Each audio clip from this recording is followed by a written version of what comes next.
Awit 71, 1, 2, 9 at 10. Siyang naninirahan sa tirahan ng kataas-taasan ay mananatili sa lilib ng mga pangyarihan. Sasabihin ko sa Panginoon, aking muog at aking kanlungan, aking Diyos na siya kong pinagtitiwalaan. Sapagkat ikaw, O Panginoon, ay aking kanlungan, ang kataas-taasan bilang iyong tahanan. Walang kasamaang darating sa iyo, walang parusang lalapit sa tolda mo. Manatili sa piling ng Diyos.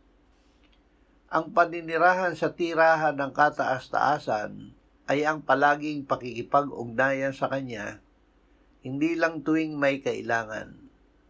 Huwag kimkimin ng takot. Sabihin ng malakas sa sarili at sa Diyos, O Diyos, Ikaw ang aking kanlungan.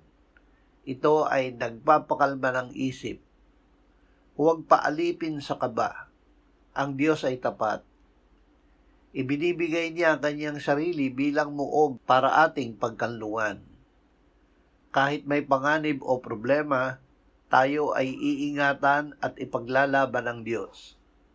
Ang kapayapaan ay hindi kawalan ng problema, kundi ang pananatili sa piling ng Diyos sa gitna ng anumang pagsubok.